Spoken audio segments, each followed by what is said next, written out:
Okay, now see,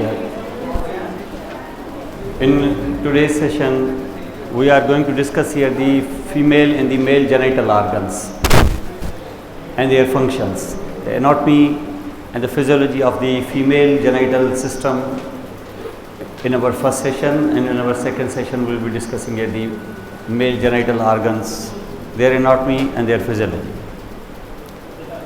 Now as far as your female genital system is concerned and the organs,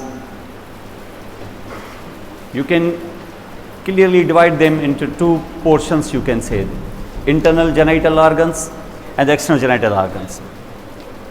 Internal genital organs, those organs which are internally placed and you can't see them,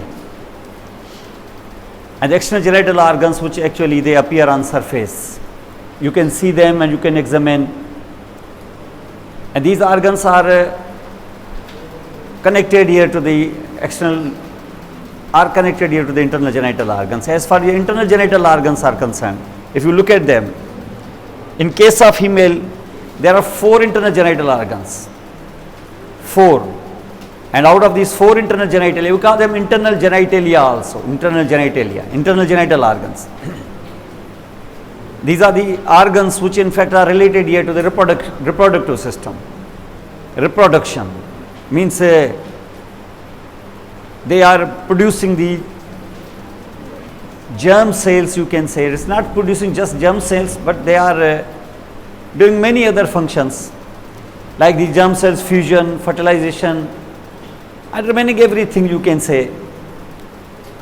Because you see that in case of female, the internal genital organs, they are very, very important, because they are not just carrying out here the fertilization, but they are causing here the implantation of the embryo also, its development, and carrying this embryo up to the fetal level, and from fetal level onward up to, you see that completing 9 months within the internal genital organs. All this is happening in the female reproductive system. Male is just generating the sperms or the germ cells, and these germ cells have to be actually delivered here to the female reproductive systems. Male का काम इतना है बस, इससे ज़्यादा नहीं है. तो मेल में भी डेफिनेटली उसका भी internal genital organs, external genital organs हम देखते हैं यहाँ पर चल के, लेकिन हम इस वक्त यहाँ फीमेल पे कंसंट्रेट कर रहे हैं, क्योंकि ये सिस्टम बहुत कॉम्प्लेक्स है as compare to the male. Male में क्या करना है? मेल को सिर्फ करना है जर्म सेल्स प्रोड्यूस करने हैं, उनको मैच्योर करना है, और at the time these germ cell have to be actually delivered here and will introduced into the female reproductive system. बस जनरेशंस को आगे बढ़ाना, ऑफस्प्रिंग्स को डेवलप करना, ये सारा काम फीमेल में. जिसको जर्म सेल्स भी प्रोड्यूस करने हैं, अब वो जो मेल ने जर्म सेल्स डिलीवर किए हैं उनको फ्यूजन भी उधर ही कराना है, और 9 मंथ्स तक उसको मैच्योर करके फीटस को डिलीवर भी कराना है. ये सारा काम फीमेल का है. इसलिए फीमेल से रिलेटेड एक साइंस भी है जिसका नाम है ऑब्स्टेट्रिक्स. ऑब्स्टेट्रिक्स, और जाहिर है जिस सिस्टम में ये ऑब्स्टेट्रिक्स, आपने सुना होगा गायनी एंड ऑप्स, सुना होगा. Obs means obstetrics. Obstetrics means these are all the matters related here to the child birth. Child birth के साथ जो भी मैटर्स रिलेटेड हैं, बर्थ से पहले, बर्थ के बाद भी इवन, और बर्थ के दौरान जो है, उसके डेवलपमेंट के दौरान जितने भी मैटर्स हो रहे हैं, उससे डील करने वाले एक्सपर्ट को कहते हैं ऑब्स्टेट्रिशियन, और साइंस को बोलते हैं ऑब्स्टेट्रिक्स. और जाहिर है ये किसके साथ रिलेटेड होगा? फीमेल रिप्रोडक्टिव सिस्टम के साथ. और वो फीमेल रिप्रोडक्टिव सिस्टम सिर्फ बर्थ के लिए काम नहीं आ रहा है, उसमें कुछ डिजीजेज भी हो रही होंगी. लेकिन अगर आप उसके डिजीजेज से रिलेटेड कोई साइंटिस्ट होगा, कोई एक्सपर्ट होगा, तो उसको बोलते हैं गायनाकोलॉजिस्ट. क्योंकि गायनाकोलॉजिस्ट फीमेल रिप्रोडक्टिव सिस्टम के साथ रिलेटेड डिजीजेस के एक्सपर्ट को बोलते हैं, और क्योंकि उसके साथ बर्थ भी रिलेटेड है तो उसको ऑब्स्टेट्रिक्स भी करनी पड़ती है. ऐसे गायनाकोलॉजिस्ट और ऑब्स्टेट्रिशियन सेम होता है. ये दोनों साइंसेस एक ही एक्सपर्ट को पढ़ाई जाती हैं। आपने कभी नहीं देखा होगा कोई सिर्फ ऑब्स्टेट्रिशियन हो सिर्फ, या सिर्फ कोई गायनाकोलॉजिस्ट हो। हमेशा गायनाकोलॉजिस्ट एंड ऑब्स्टेट्रिशियन, ये दोनों साइंसेस एक के साथ, सारे प्रोग्राम्स जितने भी वर्ल्ड ओवर होते हैं ना, वो गायनी और ऑब्स दोनों के होते हैं। अब इसको लेके हम यहाँ पर देख रहे हैं ये इंटरनल जेनिटल ऑर्गन्स। और यहाँ पर आप देखें कि इंटरनल जेनिटल ऑर्गन्स में जो पहला ऑर्गन मैंने आपको बताया वो है ये, and it is ovaries. A pair of internal genital organs में से इसको हम कहते हैं सेक्स ग्लैंड, बोलते हैं गोनाड, फीमेल गोनाड, जिसका एनालॉग मेल में होगा टेस्टिस। काम है इसका क्या? इसका काम है to produce female germ cells. ये फीमेल जर्म सेल्स प्रोड्यूस करता है, जिनको हम कहते हैं ओवम। ये ओवम भी प्रोड्यूस करेगा और उसके साथ साथ इंपॉर्टेंट हार्मोन्स भी प्रोड्यूस करेगा, उसको भी सिंथेसाइज करके सीक्रेट करेगा, जैसे estrogen and progesterone and some other hormones also. तो ये एक एंडोक्राइन ग्लैंड भी है, ये मैंने आपको लास्ट टाइम बताया भी था कि ये कुछ स्टीरॉइड्स प्रोड्यूस करता है, कुछ कोलेस्ट्रॉल डेराइव्ड कुछ हार्मोन्स भी प्रोड्यूस करता है, जिसको हम फीमेल सेक्स हार्मोन्स कहते हैं, ईस्ट्रोजन एंड प्रोजेस्टेरोन। तो ये ओवरीज हैं इस वक्त जो आप यहाँ पे देख रहे हैं, the pair of the ovaries. Location क्या है इनकी? इनकी लोकेशन है in the pelvic walls, in the lateral pelvic walls. ये पेल्विस के अंदर, पेल्विस समझ रहे हैं ना आप, कि एक हिप बोन है एक साइड से, एक हिप बोन दूसरे साइड से। ये हिप बोन आपस में आके आप मिलाएंगे ऐसे, तो इंटीरियरली हिप बोन मिलेगा कहाँ? अपने प्यूबिस बोन के पास से। एक प्यूबिस बोन एक साइड से, दूसरा प्यूबिस बोन दूसरे साइड से, एक जॉइंट बनाएगा प्यूबिक सिम्फिसिस। और बिहाइंड से ये हिप बोन आपस में नहीं जुड़ते, क्योंकि बीच में आ जाता है सेक्रम। तो दो हिप बोन्स और पीछे सेक्रम बीच में आ जाए तो जो कैविटी क्रिएट हो जाएगी, जो एरिया क्रिएट हो जाएगा, जो चीज़, उसको हम कहते हैं बोनी पेल्विस। और इसके अंदर जो कैविटी क्रिएट होगी उसको हम कहते हैं पेल्विक कैविटी। इस पेल्विक कैविटी के लेटरल साइड पर, लेटरल वॉल पे बैठी हुई हैं ये हमारी दो ovaries, one on either side, जो इस वक्त आप यहाँ पे देख रहे हैं। These are the ovaries which you are actually seeing here. Understand? थोड़ी सी लाइट चलाओ, थोड़े स्टूडेंट्स लिखते भी हैं कुछ। Understand? So these are the ovaries. अब ये ओवरीज लेटरल पेल्विक वॉल में है। अब लेटरल पेल्विक वॉल में ही सिर्फ नहीं है, ये ओवरी आप अगर देखेंगे यहाँ से, तो ovaries basically these are connected by means of a ligament, by means of a ligament to the side of the uterus also. ये आप देख रहे हैं जो थर्ड इंटरनल जेनिटल ऑर्गन है वो है यूट्रस। असल गेम प्लेयर, असल जो वेन्यू है जहाँ पे ये सब कुछ होने वाला है आगे चल के, वो यूट्रस है, मेन ऑर्गन भी। लेकिन जाहिर है ओवरी से निकलते हुए जो स्पर्म्स हैं, जो ओवा हैं, वहाँ से निकलते हुए ओवा या ओवम जो है, वहाँ से निकलते हुए उनको ट्रांसफ़र करने के लिए फिर एक ट्यूब भी चाहिए। इस ट्यूब को कहते हैं यूट्राइन ट्यूब, या इसका दूसरा नाम है फलोपियन ट्यूब।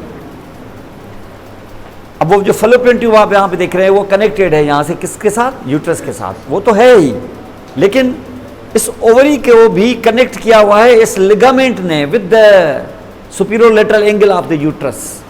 इस लिगामेंट को बोलते हैं round ligament.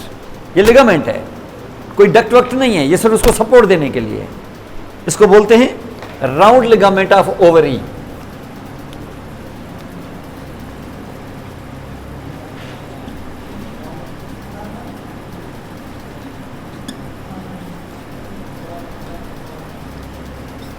This is round ligament of ovary. बड़ा बात नहीं करो,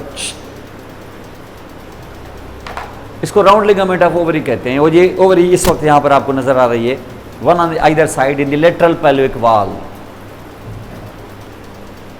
और ये ओवरी इट इज टोटली ये फील्ड है इस वक्त। अगर हम इसको प्यूबर्टी के टाइम पर अगर हम इसको देखें ना, तो इसके अंदर कोई 40,000 के करीब फोलिकल्स यहाँ पर रहते हैं। 40,000 इस वक्त अगर आप देखेंगे कि बच्ची अगर उसके मेंस्ट्रुअल साइकिल स्टार्ट हो गए हैं, अगर वो 13-14 ईयर्स की है, तो इस वक्त यहाँ पर इसके पास परमानेंटली 40,000 फॉलिकल्स यहाँ पर हैं मौजूद। इनको कहते हैं प्रीमोडियल फॉलिकल्स। क्या कहते हैं? प्रीमोडियल फॉलिकल्स, जो इस वक्त इमेच्योर बैठे हुए हैं यहां पर, जो काम आएंगे आगे 30-40 साल तक, क्योंकि रिप्रोडक्टिव एज तकरीबन 35 ईयर्स के करीब होती है। क्योंकि एक फीमेल अगर आप रफली देख लें, अगर राउंड फिगर 15 ईयर्स के साथ 15 ईयर्स में अगर उसकी मेंस्ट्रुअल साइकिल स्टार्ट होगी तो वो मेनोपाज में जाएगी, जहाँ मेंस्ट्रुअल साइकिल्स ख़त्म हो जाएंगे अराउंड कोई 50 ईयर्स के करीब। तो ये टोटल मिला के कोई 35 ईयर्स का एक रिप्रोडक्टिव फेज उसके लाइफ में आएगा। और ये प्रीमोडियल फॉलिकल हर महीने इस्तेमाल होंगे for the maturation and for creating ovum. हर महीने एक ओवम शेड होगा ओवरी से, और वो ओवम कहाँ से आएगा? प्रीमोडियल फॉलिकल से आएगा। अगर मैं इस वक्त आपको ओवरी दिखाऊं, अब यहाँ से हम देख सकते हैं कि ये ओवरी है। ओवरी कनेक्टेड है, सपोर्टेड है bye means of round ligament of ovary with the side of the uterus. और ये इस वक्त यहाँ पर अपने कनेक्टिव टिश्यू और बाकी सारी चीज़ों के साथ वहाँ फैमिली फिक्स्ड है इस वक्त। और फिक्स्ड है तो ये किसके साथ भरी हुई है? इसमें भरे हुए हैं क्या? प्रीमोडियल फॉलिकल्स भरे हुए हैं। सिर्फ प्रीमोडियल फॉलिकल है कि बीच में कनेक्टिव टिश्यू भी है? ठीक है, बीच में कनेक्टिव टिश्यू भी है और ये प्रीमोडियल फॉलिकल भरे हुए हैं। ये मैं आपको दिखाता हूँ। अब इस एक ओवरी को अब हम पिक्चर लगा के सिंगल ओवरी को मैं आपको दिखाने जा रहा हूँ। ये सिंगल ओवरी है, ये देख रहे हैं सिंगल ओवरी है। और सिंगल ओवरी में कितने प्रीमोडियल फॉलिकल है? 40,000 primordial follicles they are present. ये देख रहे हैं, ये भरे हुए हैं पूरे। You call them primordial follicles. ये कब है? जैसे मेंस्ट्रुअल साइकिल स्टार्ट हो गए ये पड़े हुए हैं। ये तो बर्थ के साथ ही आ गए थे बाहर। बर्थ जिस वक्त बर्थ हो रही होती है बेबी की, उस वक्त ओवरी जो है वो ज़ाहिर है अब फंक्शनल नहीं है, वहाँ पर उसके पास प्रीमोडियल फॉलिकल्स लाखों में होते हैं। लेकिन मेंस्ट्रुअल साइकिल तक पहुँचते पहुँचते 15 ईयर्स के अंदर ये लाखों ख़त्म हो चुके होते हैं। लेकिन मेंस्ट्रुअल साइकिल पे आते आते ये 40,000 रह जाते हैं। बस एक दफ़ा मेंस्ट्रुअल साइकिल शुरू हो गया तो 40,000 का फिगर फिक्स है, अब ये डैमेज नहीं होंगे। लेकिन पैदा होने के साथ कितने होते हैं? कोई 6-7 लाख। बच्चे कितने हैं जाके? 40,000। तो 6 लाख और 60,000 पहले दिन से 15वें साल तक, 15 सालों में ये ख़त्म हो चुके हैं। बच जाते हैं सिर्फ 40,000। ये बच गए 40,000 जब उसकी एज है मेंस्ट्रुअल साइकिल की 15 साल के करीब, जब मेंस्ट्रुअल साइकिल स्टार्ट हुए। The age at which the menstrual cycle starts, तो उसको हम कहते हैं एज ऑफ मेनार्की। इसको कहते हैं एज ऑफ मेनार्की। मेनार्की का मकसद है कि बिगिनिंग ऑफ मेंस्ट्रुअल साइकिल्स।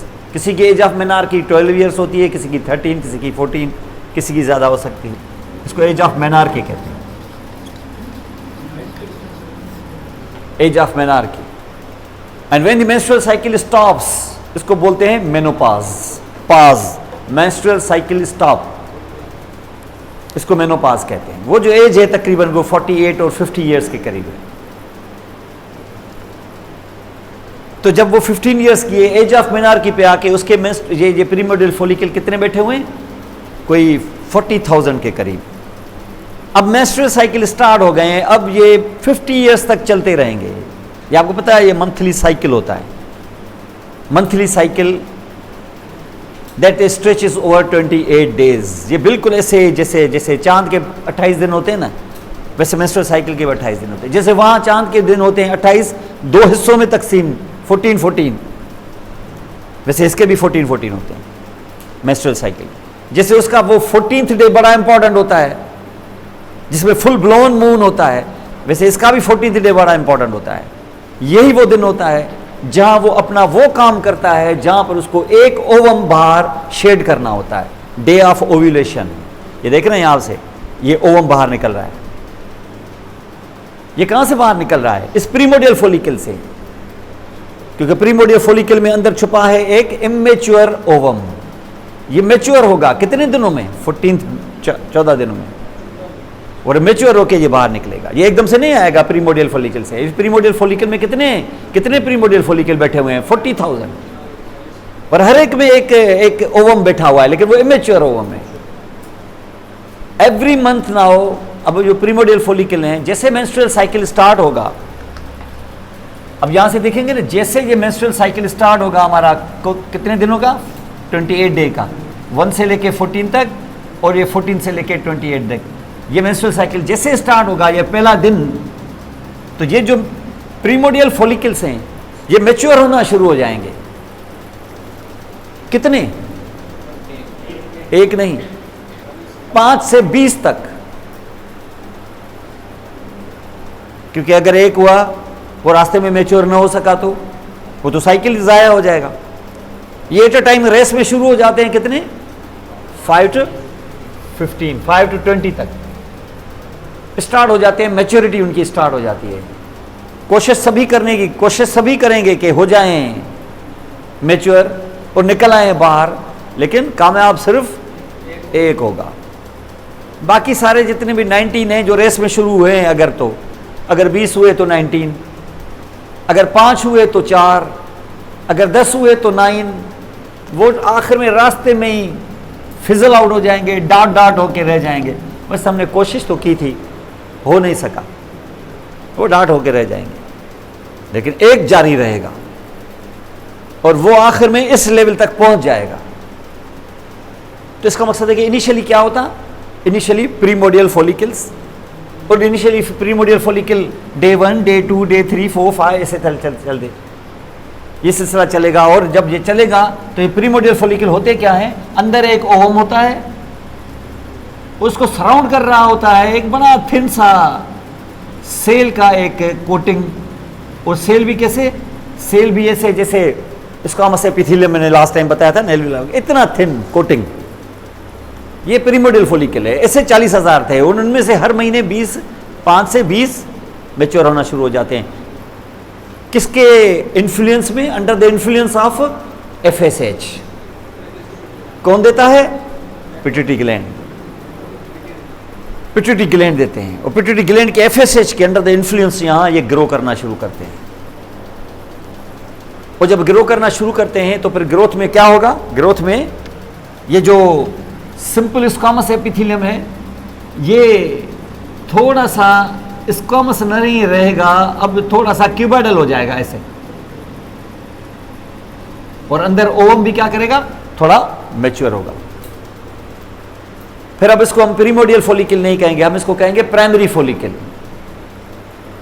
और कुछ आगे बढ़ेंगे अगर आप, तो FSH जारी है, डेज कुछ और बढ़ रहे हैं, और ये जो प्राइमरी फॉलिकल है, जो पहले क्या था? प्रीमोडियल 40,000 बैठे हुए, इनमें से 20 थे, तो थोड़ा सा डेवलप हुआ तो नाम पड़ गया इसका क्या?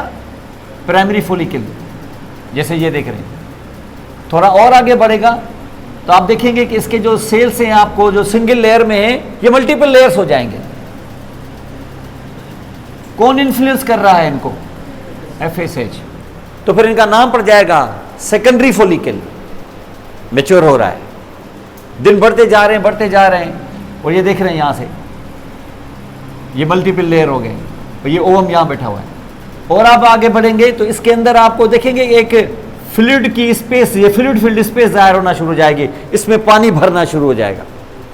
अभी भी ये सेकेंडरी है, फिर उसके बाद इसमें पानी इतना भर जाएगा कि ये फुल साइज का हो जाएगा, इतना बड़ा। ऐसे कितने होंगे? एक। बाकी किधर चले गए? 19। और रास्ते में ही हिम्मत हार गए, वो चले ही नहीं आगे, खत्म हो गए। ये पहुंच गया अपनी लेवल पे, किसके इन्फ्लुएंस में? FSH। और ये इन्फ्लुएंस में होते होते इसमें इतना पानी भर जाएगा कि प्रेशर पड़ेगा उस पर। अब ये फुल ग्रोन हो गया है, फुल्ली ग्रोन, इसको कहते हैं टर्शरी फॉलिकल। पहले था प्रीमोडियल, वो तो सारे ही हैं, लेकिन जो डेवलप होगा आगे वो प्राइमरी से, सेकेंडरी से, टर्शरी से। वो जो टर्शरी है जिसमें अब फुल प्रेशर है इस वक्त, ये 14th डे पे आके ये प्रेशर इतना होगा कि ये फट जाएगा, और जो फट जाएगा यहां से तो ये बाकी सेल तो अंदर ही रहेंगे, ओवम बाहर निकल आएगा। इसको कहते हैं ओव्यूलेशन। ये डे ऑफ ओव्यूलेशन है, ये है वो दिन जो दिन चांद पे भी आता है वो वाला दिन, जो मिड साइकिल वाला डे है, बीच में कौन सा 14वां दिन, ये 14वें दिन पे सबसे बड़ा इवेंट हो रहा है।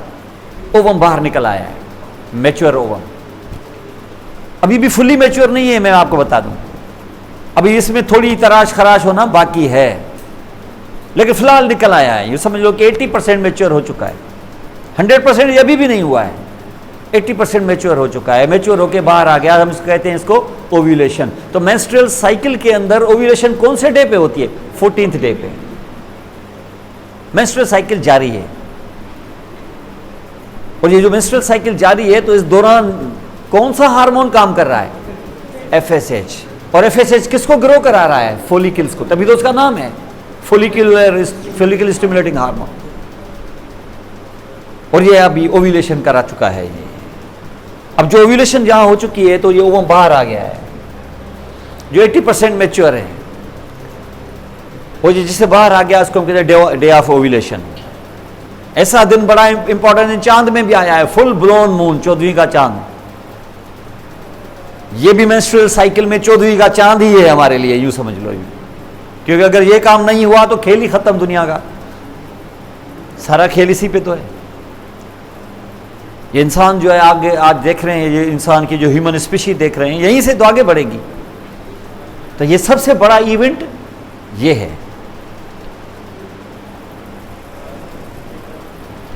ये मोबाइल क्यों लगाया हुआ है? हाँ, कनेक्ट क्यों? उसमें कॉपी नहीं किया ना, तो कॉपी करते ना, ये मोबाइल में लगाया है, ये बार बार बंद हो जाएगी ये तो।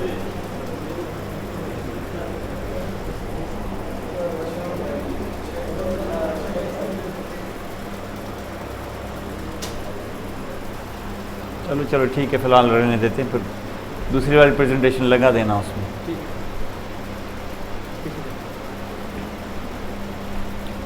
ठीक है भाई। तो ये डे ऑफ ओव्यूलेशन यही है जो आप यहाँ पे देख रहे हैं। ह्यूमन स्पीशीज आ रहे हैं, इससे आगे जनरेशंस आगे बढ़ेंगी, ऑफस्प्रिंग इसी से आएंगे। अब यहाँ से जैसे ये निकला है तो ये पीछे, तो पीछे क्या रह गए? ये सेल्स जितने भी थे, फोलिकुलर सेल्स, ये पीछे रह गए। तो ये सिर्फ फोलिकुलर स्टिमुलेटिंग हार्मोन के इन्फ्लुएंस से ये सारी चीजें आगे ही नहीं बढ़ी हैं। ये खुद जो इसके सेल्स हैं ये भी प्रोड्यूस कर रहे हैं, ये भी एक हार्मोन प्रोड्यूस कर रहे हैं, और वो हार्मोन है ईस्ट्रोजन। तो ईस्ट्रोजन कौन से फेज में? तो ये जो पहला फेज है, 14th डे वाला पहला phase of the menstrual cycle, इसमें क्या चल रहा है? फोलिकल ग्रो कर रहा है, इसलिए इस पहले वाले फेज को हम फोलिकुलर फेज भी कहते हैं। और ये फोलिकल कौन सा हार्मोन दे रहे हैं? तो हम इसको ईस्ट्रोजन फेज भी कहते हैं। इसको ईस्ट्रोजन फेज पे दो। अब ये आप बोलेंगे सर ईस्ट्रोजन प्रोड्यूस हुआ, तो अब ईस्ट्रोजन किस पे एक्ट करेगा? ईस्ट्रोजन एक्ट करेगा यूट्रस पे, उसको तैयार करेगा। क्यों तैयार करेगा? क्योंकि हम ये समझ रहे हैं कि ये ओवम फर्टिलाइज होगा। हम ये नहीं सोचेंगे कि नहीं नहीं ओवम फर्टिलाइज नहीं होगा। नेचर पॉजिटिवली सोचेगी कि ओवम फर्टिलाइज होगा। ये और बात है कि नहीं होगा, नहीं भी हो सकता है, जाहिर है बच्चे की शादी नहीं हुई है तो नहीं होगा। शादी हो भी गई है तो उस महीने कंसीव नहीं करेगी। मोस्ट ऑफ द टाइम तो ऐसा ही होता है। रिप्रोडक्टिव एज जब होती है उसकी, तो रिप्रोडक्टिव एज होती है उसकी 35 ईयर्स। 35 ईयर्स में कितने महीने होते होंगे आप अंदाजा लगाएं। चलो 30 ईयर्स भी मैं सोच लूं, चलो तो हर साल में 12 महीने होते हैं, और 30 ईयर्स में 360 महीने होते हैं। 360 ओवम उसने दिए होंगे, बच्चे तो उसके 3 और 4 होते हैं, तो माने बाकी महीनों में तो कंसीव नहीं किया होगा ना, जाहिर है। लेकिन हर महीने यूट्रस तैयार होता है कंसेप्शन के लिए कि ये कंसीव करेगी। वो तैयार ऐसे थोड़ी कि यूट्रस वो देख लेता है कि तैयार होता है। ये सारा हार्मोन्स कंट्रोल करते हैं। जैसे वहां ये हो रहा होता है, वहां से ईस्ट्रोजन प्रोड्यूस हो रहा है, और ईस्ट्रोजन का एक्शन किस पे होगा? यूट्रस पे। और यूट्रस का एक लेयर तो ये है जिसमें मसल है, हार्ट की तरह, मायोकार्डियम, यहां मायोमीट्रियम। अंदर मौजूद होता है एपिथेलियम, जिसको कहते हैं एंडोमीट्रियम। यूट्रस में ये जो ईस्ट्रोजन है, इसका एक्शन किस पे आएगा? एंडोमीट्रियम पर, क्योंकि सारा कुछ जितना भी है ना, इम्प्लांटेशन, फीटस का डेवलपमेंट एंडोमीट्रियम में होता है, मसल में नहीं होता। मसल में आखिर में कंट्रैक्शन होगी जिससे फीटस बाहर आएगा, बाकी मसल में कभी भी ये सारा जितना भी फीटस है ना अपना अंदर रहेगा किसमें, ये एंडोमीट्रियम में। ये एंडोमीट्रियम यूं समझ लो कि सॉइल है, सॉइल ये मिट्टी है एक तरह से। जैसे ना हमने बीज डाल देते हैं ना मिट्टी में, वहां से ग्रो करता है प्लांट, तो ये जो एंडोमीट्रियम है ये मिट्टी है, इसमें बीज डालेंगे अब हम, और उस एंडोमीट्रियम के अंदर डेवलप हो जाएगा फिर फीटस। लेकिन इतने एंडोमीट्रियम से क्या होगा हमारा, इसको क्या करना है, इसको डिवाइड करना है जल्दी जल्दी, इसको कहते हैं प्रोलिफरेशन।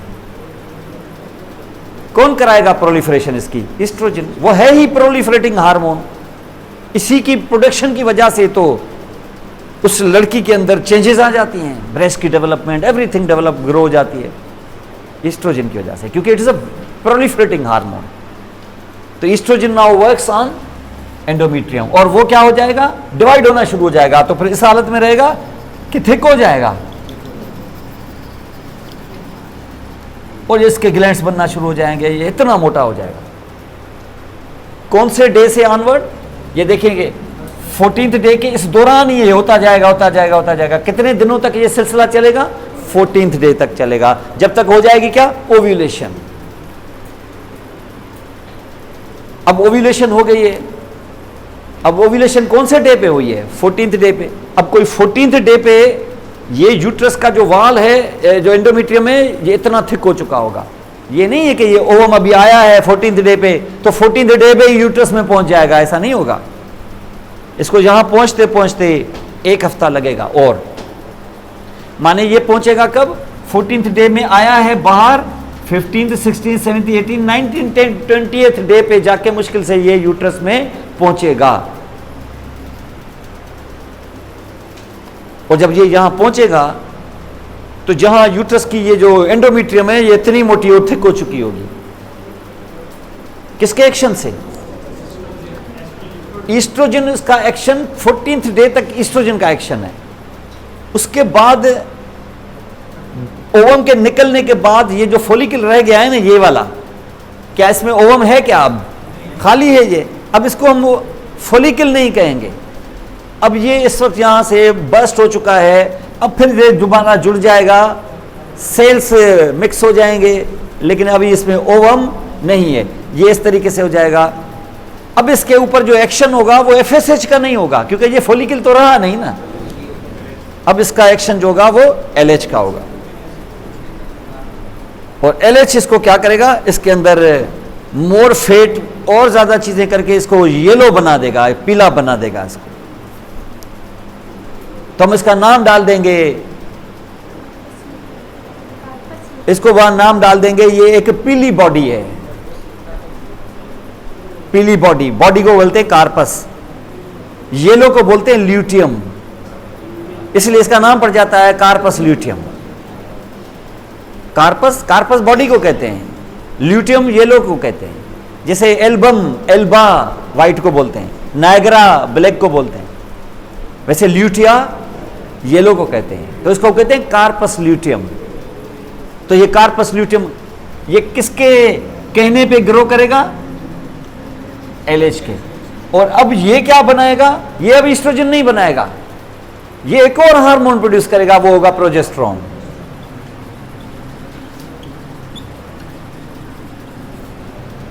अब ईस्ट्रोजन एक्ट कर रहा था एंडोमीट्रियम पर और उन सेलों को क्या कर रहा था, डिवाइड कर रहा था ताकि ये इतने थिक हो गए।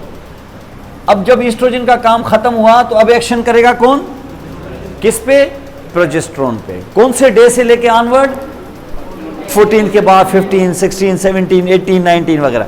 अब इसके सेल डिवाइड नहीं होंगे, सेल उतने ही रहेंगे, एक एक सेल मोटा होना शुरू हो जाएगा, डिवाइड नहीं हो रहे हैं, प्रोलिफरेट नहीं हो रहे हैं, सीक्रेट हो रहे हैं, सीक्रेशंस हो रही हैं उसके अंदर। तो सेल वो नहीं रहेंगे, नंबर नहीं बढ़ेगा सेलों का, एक एक मोटा हो जाएगा। तो वो लेयर वैसा रहेगा कि और थिक हो जाएगा लेयर। पहले थिक हुआ था किस वजह से, सेल का नंबर बढ़ा था, अब थिक हो रहा है किस वजह से, सेल की थिकनेस बढ़ रही है। तो ये एंडोमेट्रियम का बिस्तर ऐसा ही रहेगा कि ये गद्दे जैसा मोटा हो जाएगा। किस वजह से? सेल का नंबर बड़ा है या एक एक सेल मोटा हुआ है, एक एक सेल थिक हुआ है। तो हम पहले वाले फेज को, जिसको फोलिकुलर फेज भी कह रहे थे, तुम ईस्ट्रोजन भी कह रहे थे, और इसका नाम हमने प्रोलिफरेटिव फेज भी डाल रखा है, पहले 14 दिन। तो जो दूसरा वाला दिन है, दूसरा 14 दिन है, उसके अंदर क्या फोलिकल ग्रो कर रहा है कि ल्यूटियल कार्पस ल्यूटियम ग्रो कर रहा है? तो उसको हम ल्यूटियल फेज भी कहते हैं। इसमें कौन प्रोड्यूस हो रहा है, ईस्ट्रोजन या प्रोजेस्टेरोन? तो हम इसको प्रोजेस्टेरोन फेज कहते हैं, प्रोजेस्टेरोन फेज। इसमें क्या हो रहा है, प्रोलिफरेशन हो रही है कि सीक्रेशन हो रही है? तो हम इसको सीक्रेटरी फेज भी कहते हैं।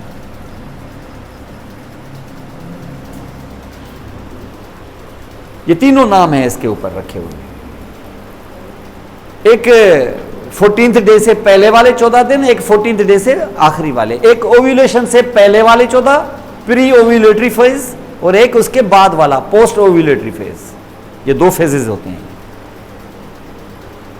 और इस दौरान मैंने बताया कि ये 15, 16, 17, 18, 19 तक ये क्या हो चुका होगा, इतना मोटा और थिक हो चुका होगा। ब्लड वेसल्स उतनी होंगी कि ज्यादा बन चुकी होंगी, और मोर ब्लड वेसल्स। ये तैयार हो रहा है किसके लिए? ये तैयार हो रहा है कि ये ओवम मेरे पास आएगा। ये कब आएगा? यहां पर ओव्यूलेशन के 1 हफ्ते बाद, माने समझ लो कि 20वें 21वें दिन पे आएगा। 14th डे पे ओव्यूलेट हुआ था, 7 दिन के बाद ये यहां पहुंचेगा। अब ये यहां जो पहुंचा है, तो ये किस हालत में पहुंचेगा? क्या ये फर्टिलाइज हो चुका होगा या फर्टिलाइज नहीं हो चुका होगा? दोनों हो सकता है।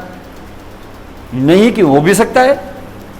मैं क्यों कहूं कि नहीं होगा? मैं कहूंगा कि होगा। अगर होगा तो मामला आगे चलेगा, नहीं होगा तो फिर रिपीट साइकिल, अगले महीने फिर एक और उम्मीद। तो यहां क्या होगा?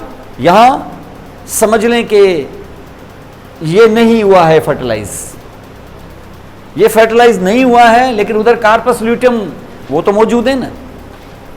एलएच भी चल रहा है, कार्पस ल्यूटियम और ग्रो कर रहा है, और ग्रो करेगा, और ग्रो करेगा, और प्रोजेस्टेरोन आएगा, ये और थिक होगा।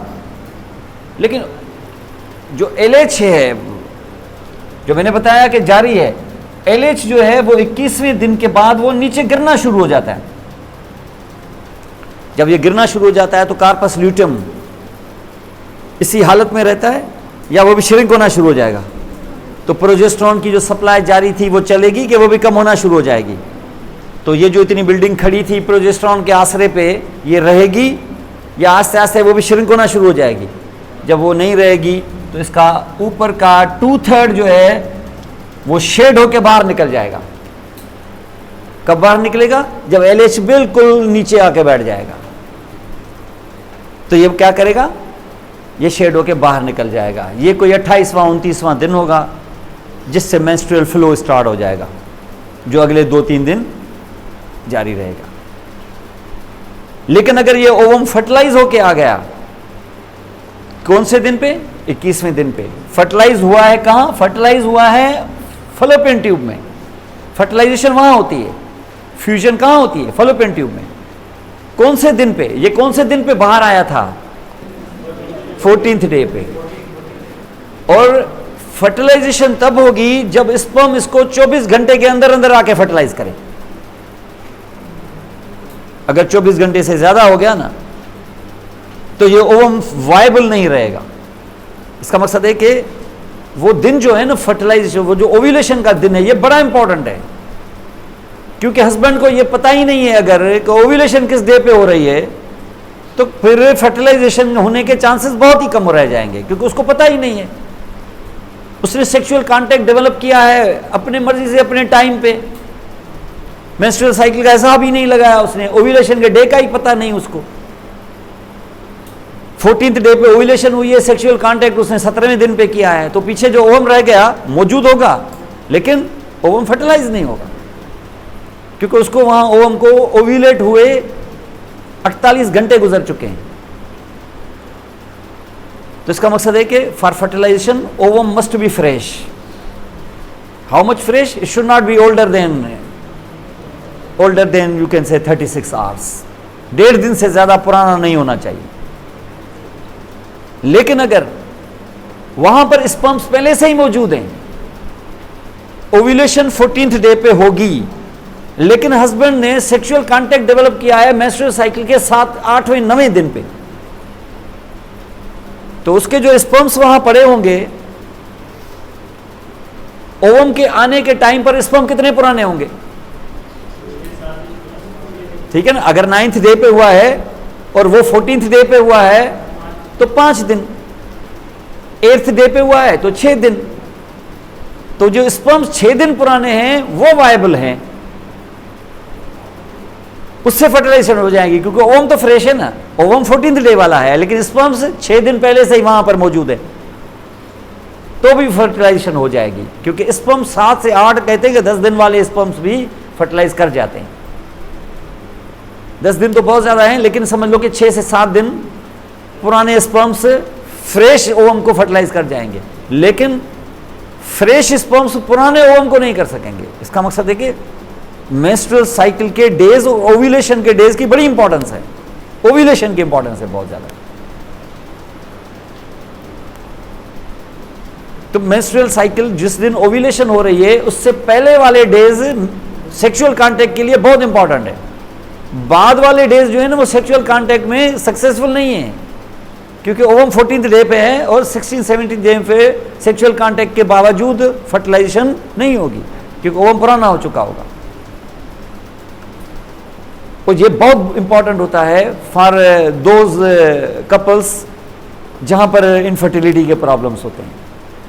इनफर्टिलिटी का मकसद ये है कि कपल्स आते हैं, वो कहते हैं कि 4 साल हो गए, 6 साल हो गए, बच्चे नहीं हो रहे हैं, बच्चा नहीं हो रहा है। बच्चा नहीं हो रहा है तो ये नहीं है कि उनके अंदर कोई गड़बड़ है या उनके अंदर कोई प्रॉब्लम है, वो भी हो सकता है, लेकिन सबसे पहले उनसे हिस्ट्री ली जाती है कि आपका सेक्सुअल टाइम कौन सा है, कौन से इंटरवल्स हैं, कौन से टाइमिंग्स हैं, मेंस्ट्रुअल साइकिल रेगुलर है कि नहीं है, आप जानते हैं इस बारे में कि नहीं, पहले उसको देखना पड़ता है। एकदम से नहीं कि हाँ बस टेस्ट ट्यूब बेबी जो है ना वो करते हैं, पर वो डॉक्टर को और क्या चाहिए, वो तो कहेगा कि वो ऐसे कैसे समझाएगा कि नहीं नहीं आपका मेंस्ट्रुअल साइकिल, डॉक्टर बोलेगा ये क्लाइंट आ गया है, ऐसे कैसे मैं इसको बोल दूं कि, लेकिन ये एथिकली सही नहीं है। पहले उनको समझाएं, पहले उनको इसकी पूरी फिजियोलॉजी बताएं। तो यहां पर ये ओवरी का ये सारा काम ओवरी का है। तो ओवरी ने क्या, ओवरी एक एंडोक्राइन ग्लैंड भी है एक तरह से, देख ले, एस्ट्रोजन फिर प्रोजेस्टेरोन, फिर इसने यूट्रस को तैयार किया है। ये मंथली साइकिल इस तरीके से चलते हैं, इसको हम ओवरियन साइकिल भी कहते हैं, यूट्राइन साइकिल भी, मेंस्ट्रुअल साइकिल भी। और इसका खेल चल रहा है कहां से, हाइपोथैलेमस से। FSH LH से नहीं आते हैं, ये आपको पता है ना। उसका पिट्यूटरी ग्लैंड को FSH करने के लिए गोनाडोट्रोफिन रिलीजिंग हार्मोन पहले रिलीजिंग GnRH, उसने दिया FSH LH को, FSH LH ने ओवरी पर अटैक किया, उधर से एस्ट्रोजन प्रोजेस्टेरोन उसने यूट्रस पर एक्ट किया। तो ये पूरा एक्सेस है ऊपर से लेके हाइपोथैलेमस, पिट्यूटरी, ओवरी, और and ovary will act now on uterus and fallopian tubes. जी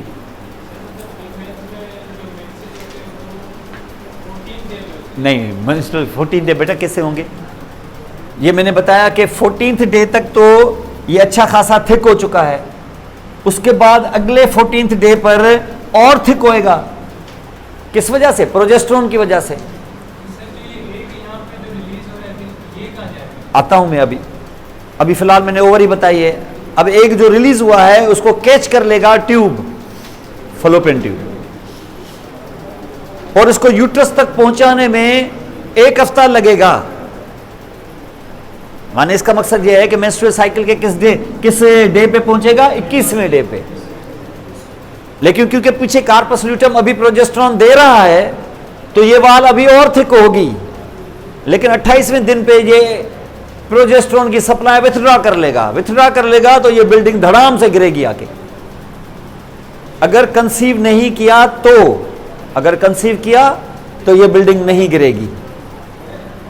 इसका मकसद है कि जिस लेडी ने कंसीव किया है उसका पहला साइन क्या होगा, मेंसेस नहीं आएंगे। कहते ना पीरियड मिस हो गया, पीरियड मिस हो गया तो पीछे क्या है, पीछे फर्टिलाइजेशन हो चुकी है और ये ओवम एंडोमीट्रियम को पकड़ चुका है, जिसको बोलते हैं ना उर्दू में हमल ठहर गया है, हमल ठहर गया है। माने इसका मकसद ये है कि क्या हुआ है, इम्प्लांटेशन, कंसीव किया है, that means that lady is now pregnant. तो उसको कब, उस औरत को कब पता चलता है, जब वो 28वें दिन पे जो मेंसेस आने थे वो नहीं आए। एक दिन इंतजार करेगी, 29 हो सकता है 1-2 दिन आगे पीछे हो जाते हैं, तीसरा दिन इंतजार करेगी, नहीं आएंगे, वो समझेगी कि उसने कंसीव किया है। कंसीव किया है तो पीछे जो एम्ब्रियो है वो कितने दिन का होगा,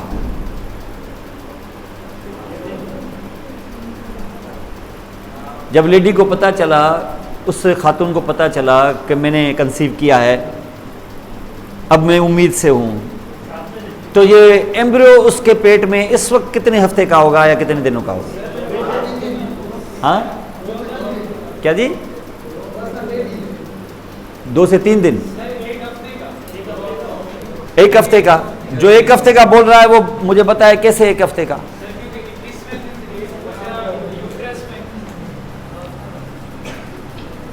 ये किस दिन पे बाहर आया? 14th डे पे बाहर आया। यहां कितने दिनों में पहुंचा? लेकिन फर्टिलाइज कब हुआ होगा?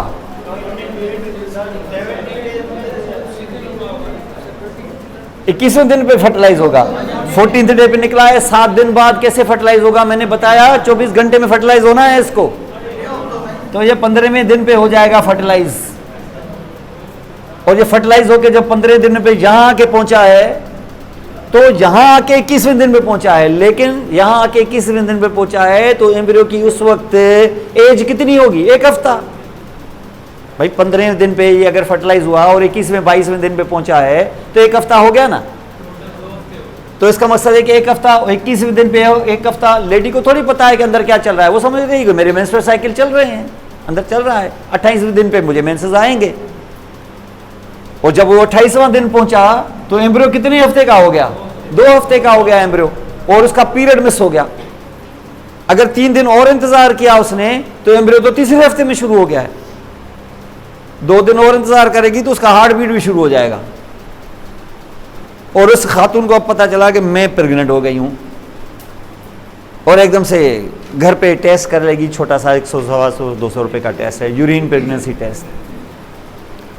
उस यूरिन प्रेगनेंसी टेस्ट में वो पॉजिटिव आ जाएगी, और जैसे वो प्रेगनेंसी टेस्ट पॉजिटिव आ जाए, एम्ब्रियो तब तक कितने हफ्ते का? 3 हफ्ते का। तो 3 हफ्ते का एम्ब्रियो बन चुका होगा, और इसकी पहली विजिट जो है वो फिर ऑब्स्टेट्रिशियन के पास हो जानी चाहिए। बेटर यही है। किसके? हाँ, ऑब्स्टेट्रिशियन के पास वो पहली, इसको प्रीनेटल चेकअप कहते हैं, पहला चेकअप उसका हो जाना चाहिए। It's is very very important. यार ये चलाओ, ये क्या तुमने ये स्टीम इंजन लगाई है तुमने? आज रॉकेट का जमाना है और वो कोयलों वाली इंजन लगाई हुई है इसमें।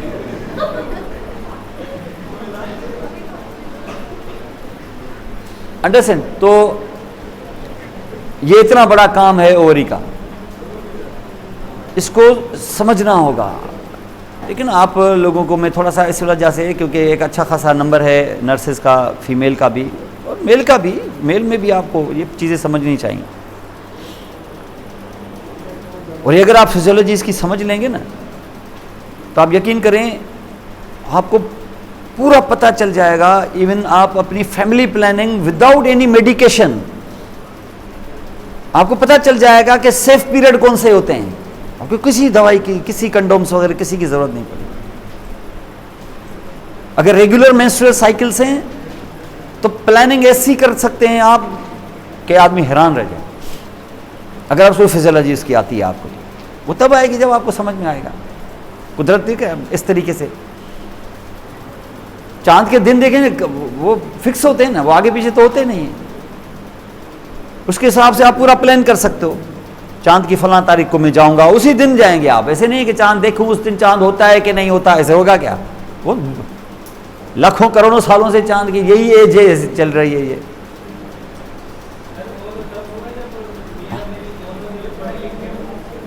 भाई पढ़े लिखे हुए ये पढ़े लिखे तो उनका होना है ना, अनपढ़ तो इंसान ही नहीं होता,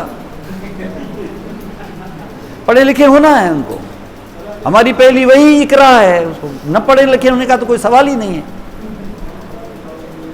हम बात उन्हीं की कर रहे हैं ना, पढ़े लिखे होने की। नहीं पढ़े लिखे होने तो बाहर में जाए हमारी तरफ से, या तो समझें पढ़े लिखे नहीं है, अक्ल सलीम तो है ना इंसान के पास, इंसान पेट से निकल के पढ़ा लिखा, जब वो पढ़ा लिखा, अब आपको पता है अल्लाह ताला ने इंसान को ये वाले मसल दिए हैं, तो इशारा बोल दिया है कि कलम पकड़ने की सलाहियत दी है तुम्हें। तो कहने का मकसद है कि क्या बोला है, कलम पकड़ने के कैसे, कान में खुजाने के लिए कलम, क्या ज़ाहिर लिखने के लिए, तो लिखना पढ़ना सीखो, कम्युनिकेशन। फिर जबान दी है इंसान को, ये सिर्फ ये आ न करो, वर्ड बनाओ, उससे speech communication, verbal written communication. तो क्या इशारा है इंसान को, पढ़ो। और जो पहली वही नाजिल हुई वो इकरा से, तो अल्लाह ताला ने पढ़ने के लिए इंसान को, ज़ाहिर है ही पढ़ना। अब उसके लिए बनो को जो पढ़ा लिखा नहीं है, नहीं लिखा तो बड़ी तरफ से बाहर में जाए, दफा हो जाए। अब पढ़ा लिखा नहीं है, ये कोई शिकायत कर रहा है, ये तो डूब मरने वाला मकाम है। कुरान शरीफ जिसके घर में मौजूद हो वो पढ़ा लिखा ना हो, तो फिर ये शिकायत, फिर इसके लिए फिर उसको कोई और डॉक्टर चाहिए मेरे ख्याल है, इसको तो फिर SHO चाहिए, डॉक्टर की जरूरत नहीं है। तो इसका मकसद ये है कि उसको, तो ये चीज यानी इतना फिक्स हो सकता है। मेरा एक दोस्त था, उसने मुझे बताया कि जब मेरी शादी हुई तो मैंने कहा कि मेरा पहला बच्चा जो है ना वो विदिन अ ईयर पहला बच्चा मेरा हो गया, लेकिन मैंने कहा कि मेरा पहला बच्चा जो होगा वो हुआ उसको कोई नवंबर के दूसरे फ्राइडे पे हुआ उसको। इट वाज अराउंड, वो बता रहा था कोई 8 नवंबर, कोई इस तरीके से 2000 या कुछ, शायद 8 नवंबर, it was second Friday of November उस साल में। उसने बोला कि पहला बच्चा जैसे हो गया, तो मैंने कहा कि जब तक ये बच्चा स्कूल नहीं जाएगा तो हम दूसरा बच्चा कंसीव नहीं करेंगे। तो उसको जाहिर उसको फिजियोलॉजी सारी पता थी, वो मेरा कलीग था, तो बताया कि हमने इस तरीके से प्लान किया कि हमने कभी कोई मेडिसिन नहीं यूज़ की, कोई कंडोम्स, नथिंग एट ऑल। हमने सिर्फ सेक्सुअल कांटेक्ट सिर्फ सेफ पीरियड, सेफ टाइम में, और इस तरीके से वो। और जब बच्चा थोड़ा बड़ा हुआ तो हमने दूसरा बच्चा हमने प्लान किया। दूसरा बच्चा जो उसने प्लान किया इवन एग्जैक्टली 44 ईयर्स के बाद, और वो दूसरा जो बच्चा था वो भी नवंबर में, और वो भी सेकंड फ्राइडे में। आप इससे अंदाजा लगा सकते हैं, second Friday of November, exactly after 4 years. Can you believe? ये ऐसे में कोई ऐसे थ्रिल और सनसनी पैदा करने के लिए नहीं बोल रहा हूं मैं, उसका दोनों बच्चों का ID कार्ड भी दिखा सकते। और तीसरा बच्चा वो बोल रहा था कि हमने सोचा कि अब ये तीसरा बच्चा हम 3 साल बाद करेंगे, आफ्टर 3 ईयर्स। और after 3 years they had a third child, लेकिन वो सिर्फ बस फर्क इतना रह गया कि वो नवंबर में नहीं हुआ, वो दिसंबर में हो गया। मैंने कहा अगर वो भी नवंबर में और सेकंड फ्राइडे ऑफ नवंबर होता ना, तो जो तुम्हारा नाम गिनीज बुक में आ जाता। माना नेचर के साथ ऐसे खेलना नहीं है, ये जायज खेलना है। मतलब यानी नेचर में इतनी चीजें फिक्स हैं, अगर उसको ये आता है ये मामला, तो ये फिर वो सेकंड फ्राइडे ऑफ नवंबर को नहीं हुआ उसका थर्ड बच्चा, वो दिसंबर को, 16 दिसंबर को। मैंने कहा तेरे नसीब में 16 दिसंबर रखना चाहिए। 16 दिसंबर पाकिस्तान का यूं समझे बदकिस्मत तरीन दिन है। क्यों?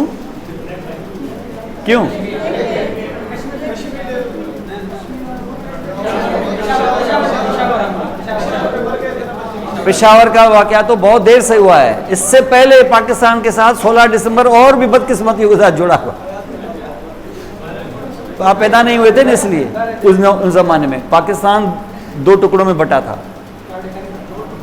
ईस्ट पाकिस्तान अलग हो गया था, वेस्ट पाकिस्तान। ये भी 16 दिसंबर है, 16 दिसंबर 1971। और उसके बाद 16 दिसंबर में ये जो एपीएस का वाकया हुआ था, ये भी 16 दिसंबर को हुआ। और भी मुसीबतें आई होंगी हमारे ऊपर, हम लोग ढीठ है ना, वो कपड़े छान के उठ के खड़े हो जाते हैं, और भी हुई होंगी, लेकिन हमने उनको घास नहीं डाला होगा।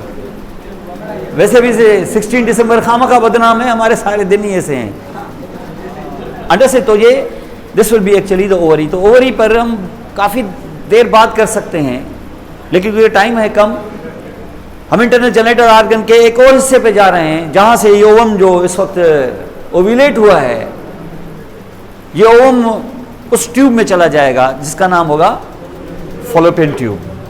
ये second internal genital organ, second internal genital organ है। उसको हम कहते हैं क्या? यार ये तुमने बड़ा तंग किया है इसको, इस पे ये काम ही नहीं कर रहा है, तो आगे चला उसको तुम अपनी, हाँ नेक्स्ट वाला चलो। ये कैसा ऑटोमेटिक है जिसमें तुम आओ तो चलेगा, फिर नहीं तो नहीं।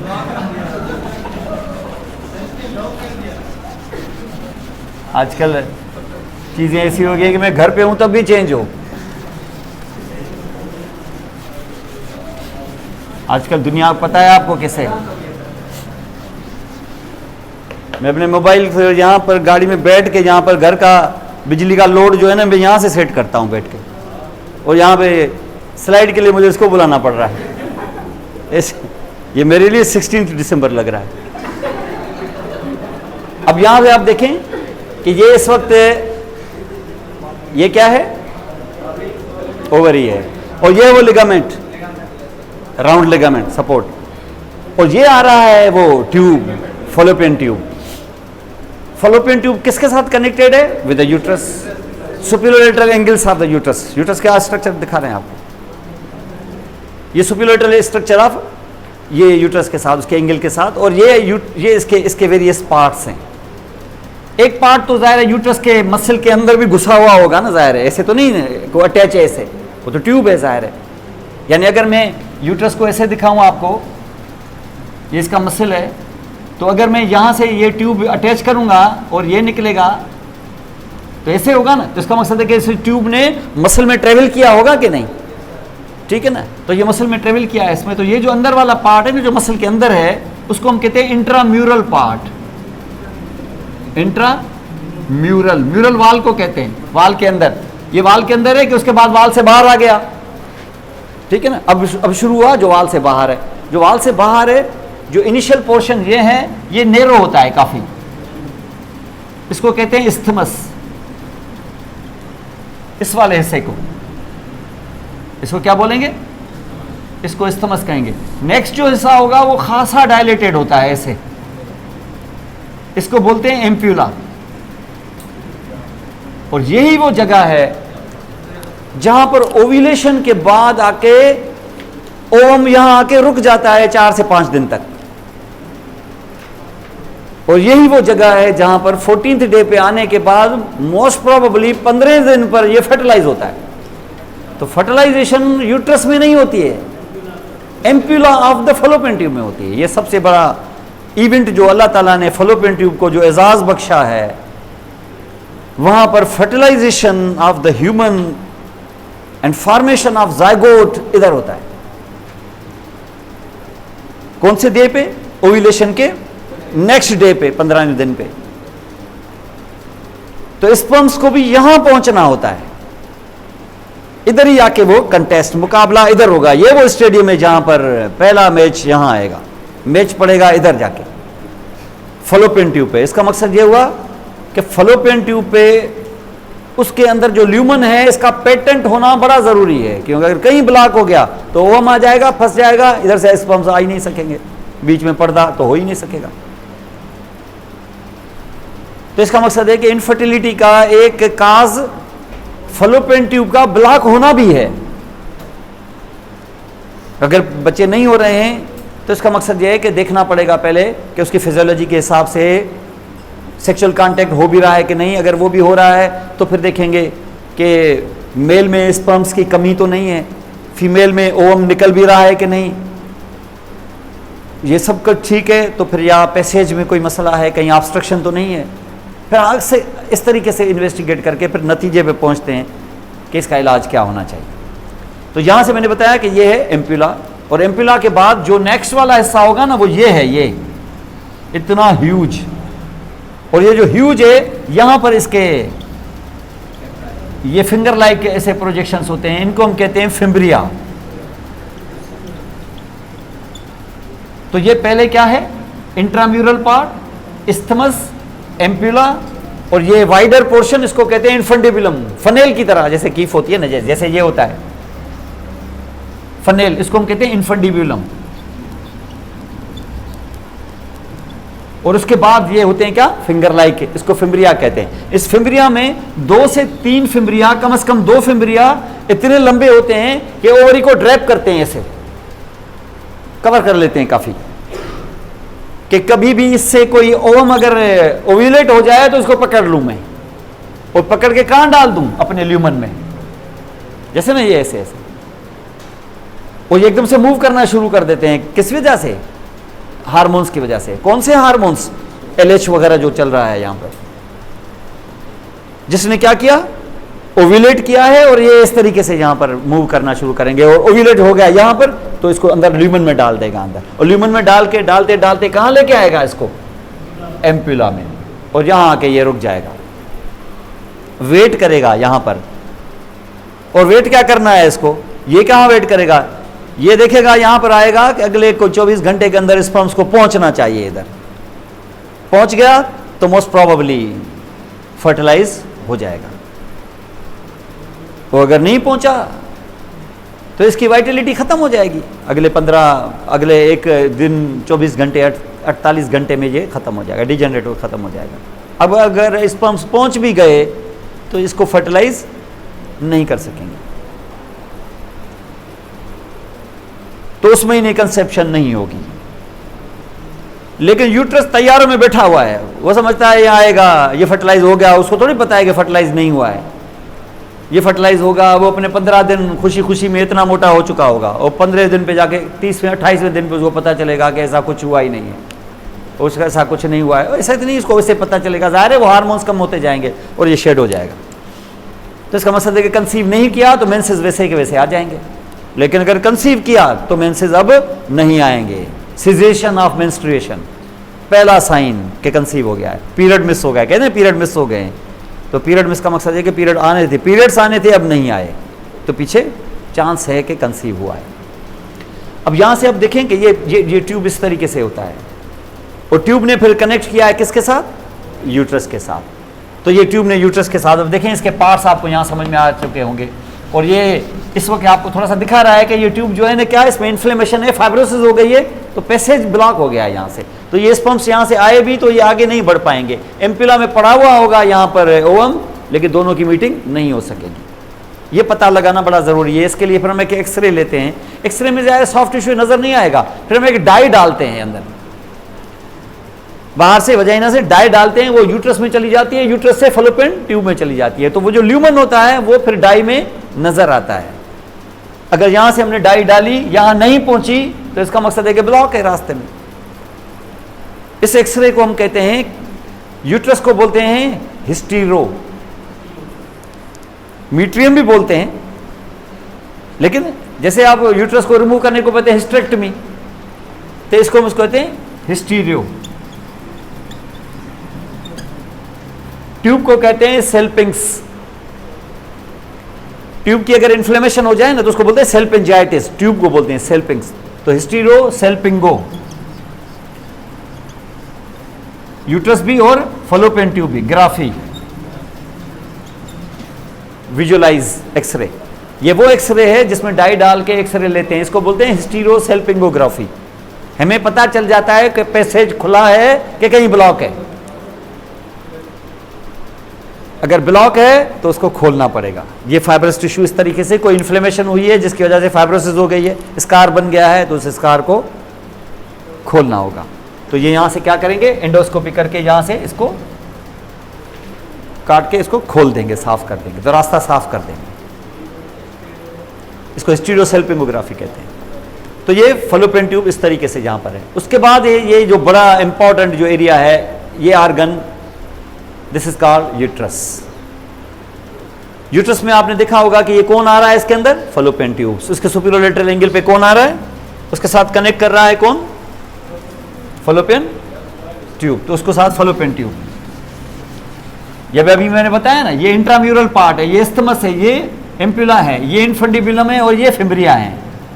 अब ये जो यूट्रस है, जिस जगह से ये फलोपियन ट्यूब ने इसको कनेक्ट किया, इस लाइन से ऊपर वाले हिस्से को बोलते हैं फंडस,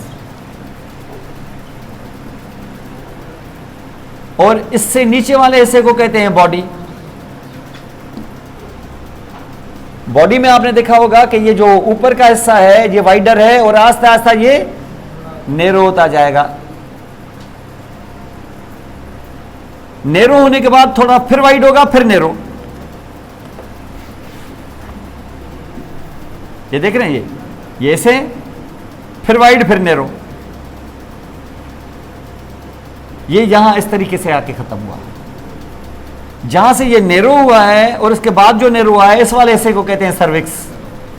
सर्विक्स नेक को बोलते हैं वैसे, सर्वाइकल वर्टिब्रा, नेक के वर्टिब्रा, इसको सर्विक्स कहते हैं। तो यूट्रस के 3 हिस्से होते हैं, और ये जो सर्विक्स होता है ये कनेक्ट होता है एक चौथे आर्गन के साथ जो बाहर खुलता है, इसका नाम है वजाइना। तो वजाइना में कौन अंदर कनेक्ट करेगा, सर्विक्स। तो सर्विक्स का कुछ हिस्सा ऐसे वजाइना के अंदर चला जाता है, इसको हम कहते हैं यहां पर वजाइनल पार्ट ऑफ सर्विक्स, लेकिन कुछ हिस्सा इसका ऊपर होता है, इसको हम सुपरा वजाइनल पार्ट ऑफ सर्विक्स कहते हैं। बहरहाल ये सर्विक्स होता है। अब ये ऐसे होगा कि इसके अंदर कैविटी भी होगी, और ये कैविटी इस हिसाब से कैविटी ऊपर होगी ब्रॉडर, और आस्ते आस्ते क्या हो जाएगी, नैरो, और नैरो होने के बाद थोड़ी ब्रॉड होके फिर नैरो। तो ये वाला जो एरिया होगा इसको तो हम कहेंगे यूट्राइन कैविटी। तो इसको क्या कहें, क्या इसको कैविटी कहूं कि कैनाल कहूं, क्योंकि इसकी लंबाई ज्यादा है, चौड़ाई कम है, और ये कैनाल किस में है, सर्विक्स में, तो इसको हम कहते हैं सर्वाइकल कैनाल। और ऊपर वाले को तो बोलते हैं यूट्राइन कैविटी। अंदर क्या मौजूद होगा, एंडोमीट्रियम, और इसमें क्या मौजूद होगा, इसके अंदर भी एंडोमीट्रियम, लेकिन इस एंडोमीट्रियम और इस एंडोमीट्रियम की कंपोजिशन चेंज होती है।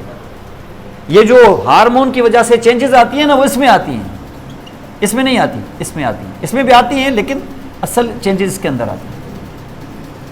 वो चेंजेस सिर्फ यहां नहीं आती, फलोपियन ट्यूब के अंदर भी जो एपिथेलियम होता है ना, उसको कहते हैं एंडोसेल्पिंग्स।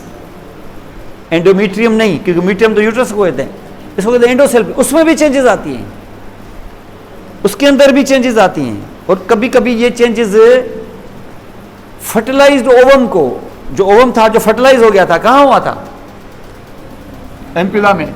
और जब एम्पुला में चेंज आया था तो उसके ऊपर जो फलोपियन ट्यूब का एपिथेलियम है वो वैसा रहता है कि उसमें भी चेंजेस आती हैं, और कभी कभी ये बिस्तर उसको इतना पसंद आ जाता है कि इसी को पकड़ लेता है, वो बोलता है बस यहीं रहते हैं यार, यही आराम है बहुत।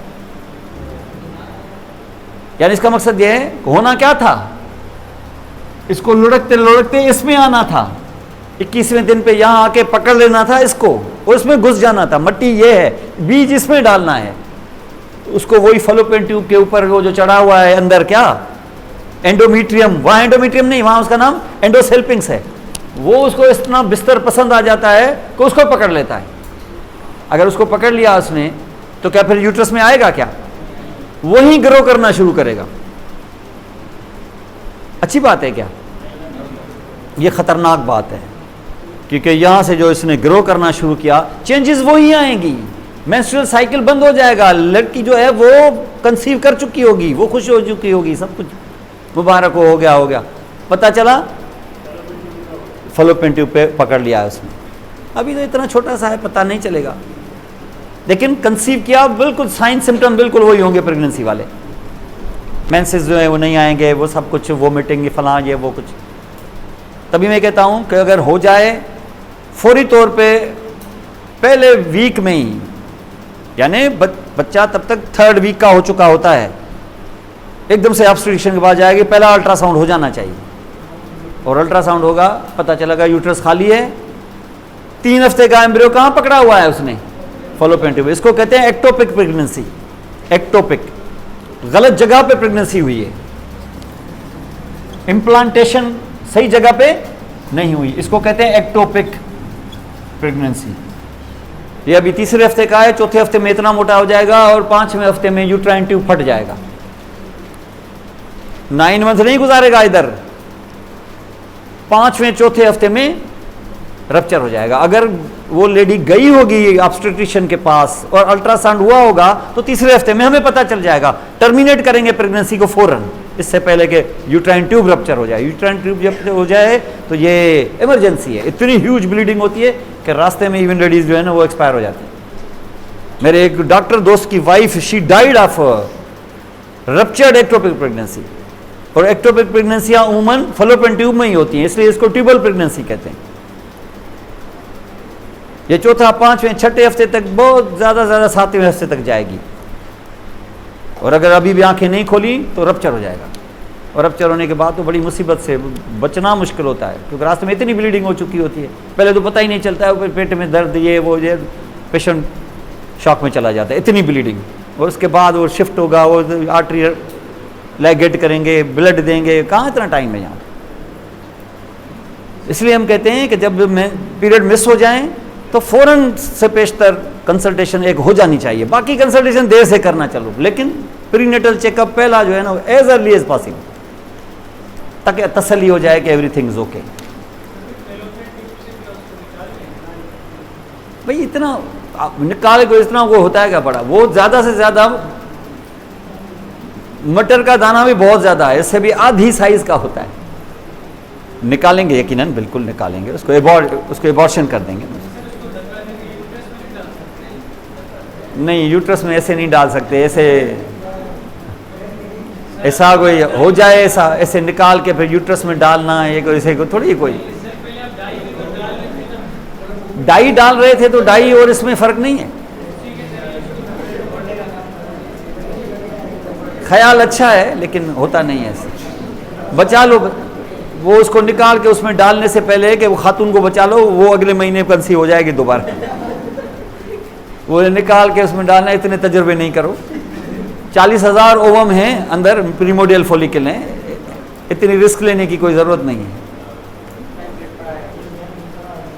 तो उसको निकाल के जो है ना, उसको निकाल के या तो फिर बाहर उसको टेस्ट ट्यूब में डालो, बाकी वहाँ से निकाल के ऐसे डालना, कोई ऐसे करते नहीं है। ये ख्याल अच्छा है लेकिन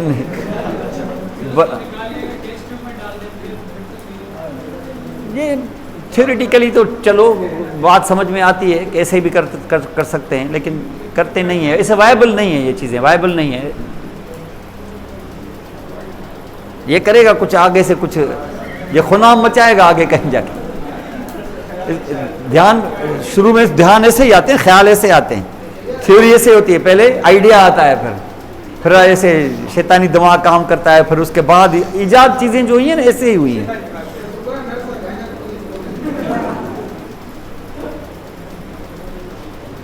ठीक है, तो इसको हम यहाँ पर यूट्रस को इस तरीके से, इसके वेरियस पार्ट्स हैं यहाँ पर, और उसके बाद इसका जो सर्विक्स है वो कहाँ आ गया है, वजाइना में। तो it will be actually coming into the vagina. अगर आप देखें यूट्रस से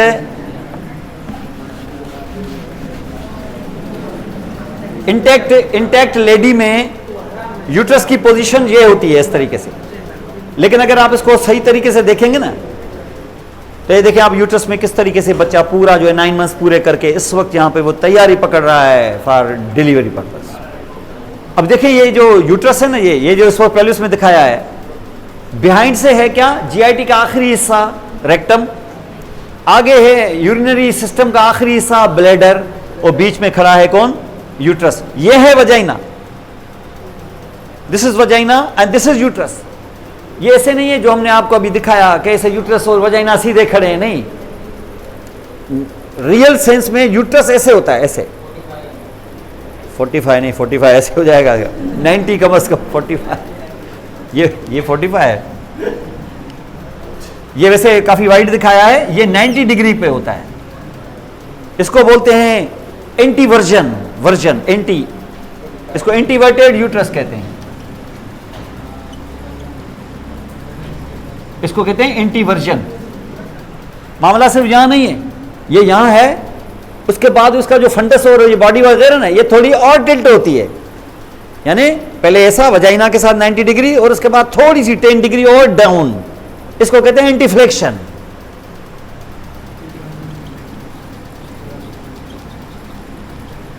तो यूट्रस की असल पोजीशन क्या है? एंटीवर्जन नहीं, एंटीवर्जन एंटीफ्लेक्शन।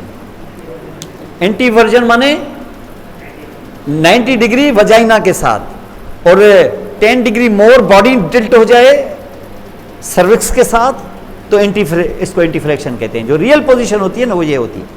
अगर इस पोजीशन में कोई चेंज आ गई तो इम्प्लांटेशन सही तरीके से नहीं हो सकेगी, नहीं हो सकेगी तो बच्चा जो होगा वो एबॉर्ट हो जाएगा, एबॉर्शन हो जाएगी। इसलिए जब बार बार एबॉर्शन होती है तो फिर यूट्रस की पोजीशन को देखना पड़ता है कि यूट्रस की पोजीशन सही है कि नहीं है। अगर नहीं है तो गायनेकोलॉजिस्ट इसको सही करेगी, उसके बाद उस लेडी को अलाउ करेगी कि अब आप कंसेप्शन की कोशिश करें। वरना क्या होगा? वरना ये बच्चा उधर इम्प्लांट तो होगा, 2 महीने का होगा तो शेड हो जाएगा, फिर इसको कहते हैं एबॉर्शन। रिपीटेड एबॉर्शन अगर हुई ना सेम महीनों में, सेम हफ्तों में, तो पीछे कोई मसला यूट्रस की पोजीशन में हो सकता है। और उसके बाद जो नेक्स्ट हिस्सा है उसको हम कहते हैं क्या? वजाइना। वजाइना का हिस्सा कहाँ? वो पेल्विस में होगा, और पेल्विस में वो आखिर में खुलेगा किधर? सरफेस पे। और उसके बाद जो अनवर्ड चीजें होंगी, वो जो नजर आएंगी, वो एक्सटर्नल जेनिटल ऑर्गन्स होंगे। फीमेल में एक्सटर्नल जेनिटल ऑर्गन्स माने इसका मकसद ये है कि एक्सटर्नल जेनिटल ऑर्गन ये क्या है? ओपन हो रहा है, वजाइना ओपन हो रहा है। और it is now surrounded by ये जो म्यूकस फेट, जो फोल्ड्स होते हैं, इसको हम कहते हैं लेबिया माइनोरा। और उसके बाद बाहर जो स्किन के अटैक्स होते हैं, इसको कहते हैं लेबिया मेजोरा, जहां हेयर वगैरह होते हैं। तो इसका मकसद ये है कि लेबिया माइनोरा के बीच में क्या है? वजाइना आके खुल रहा है। तो ये जो बड़ा होल है, ये क्या है? ये वजाइनल ओरिफिस है। और ठीक इस जगह पर 2 लेबिया माइनोरा के बीच में ये जो जगह होती है, इसको कहते हैं वेस्टिब्यूल। तो उसमें क्या ओपन हो रहा है? वजाइनल होल, जहां पर वजाइनल ओरिफिस है। इस वजाइनल ओरिफिस से एंटीरियर एक छोटी ओरिफिस और भी है, यह यूरेथ्रा है। दिस इज नाउ यूरेथ्रा, और यह है वजाइना। तो दोनों कहां खुल रहे हैं? वेस्टिब्यूल में, क्योंकि यूरेथ्रा वजाइना के बहुत करीब है। और ठीक पीछे यहां एनस है, तो ये पूरा एरिया पेरिनियम कहलाता है। और क्योंकि यूरेथ्रा बहुत क्लोज कांटेक्ट में है, इसलिए बैक्टीरिया यहां बड़े आसानी से आते जाते हैं। इसलिए यूरिनरी ट्रैक्ट इन्फेक्शन फीमेल में बहुत कॉमन है। क्यों? क्योंकि यूरेथ्रा इज वेरी क्लोज, और यूरेथ्रा की साइज भी शॉर्ट होती है, और इसकी वाल भी फ्लेक्सिबल होती है, तो बैक्टीरिया बहुत जल्दी अंदर चले जाते हैं। इसलिए 99% यूरिनरी ट्रैक्ट इन्फेक्शन तुम्हें फीमेल में मिलेंगे। लेकिन यहां पर फीमेल में यूरेथ्रा शॉर्ट होने की वजह से कैथेटराइजेशन बहुत ईजी है। नर्सेज उमूमन छोटा कैथेटर एक में डाल देती है फौरन, ईजी, वेरी ईजी। मेल में थोड़ा डिफिकल्ट है। अंडरस्टैंड? तो ये जो एरिया आप यहां पे देख रहे हैं, इसको हम कहते हैं यहां पर फीमेल जेनिटल ऑर्गन्स। और इनके फंक्शंस और इन चीज़ों को काफ़ी हम डिस्कस कर सकते थे, टाइम कम है, और इससे आपका हो जाएगा। बुक आपके पास है, और इसकी वीडियो भी भेज देते हैं, प्रेजेंटेशन भी आपको भेज देंगे, ये आपका आसानी से हो जाएगा। ऐसे क्वेश्चंस कम ही आते हैं, लेकिन बहरहाल आएंगे ज़रूर, पूरा सिस्टम है। और अभी आप थोड़ा 10 मिनट ब्रेक दें, तो उसके बाद मैं आपको मेल जेनिटल ऑर्गन्स कराता हूँ।